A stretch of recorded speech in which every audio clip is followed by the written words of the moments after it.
ಎಲ್ಲರಿಗೂ ಗೌರಿ ಗಣೇಶ ಹಬ್ಬದ ಶುಭಾಶಯಗಳು.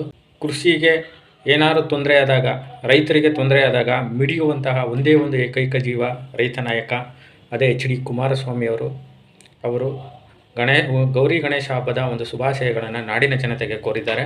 ಕನ್ನಡ ನಾಡಿನ ಸಮಸ್ತ ಜನತೆಗೆ ಹಾಗೂ ವಿಶೇಷವಾಗಿ ನಮ್ಮ ರೈತ ಬಂಧುಗಳಿಗೆ ಈ ವರ್ಷದ ಗೌರಿ ಗಣೇಶ ಹಬ್ಬದ ಶುಭಾಶಯಗಳನ್ನು ಕೋರಲಿಕ್ಕೆ ಬಯಸ್ತೇನೆ.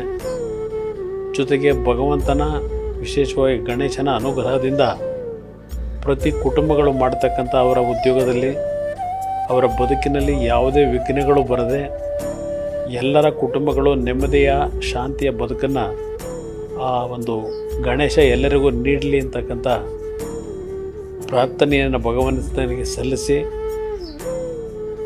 ನಾಡಿನ ನನ್ನ ರೈತ ಬಂಧುಗಳಿಗೆ ಎಲ್ಲ ಸಂಕಷ್ಟಗಳು ಬಗೆಹರಿದು ಅವರ ಒಂದು ಕೃಷಿ ಚಟುವಟಿಕೆಯಲ್ಲಿ ಸಂಪೂರ್ಣವಾಗಿ ವಿಘ್ನ ವಿನಾಯಕನ ಅನುಗ್ರಹ ದೊರಕಿ ಅವರ ಬದುಕು ಯಶಸ್ಸಾಗಲಿ ಅಂತಕ್ಕಂಥ ಒಂದು ಶುಭಾಶಯಗಳನ್ನು ಕೋರಲಿಕ್ಕೆ ಬಯಸ್ತೀನಿ.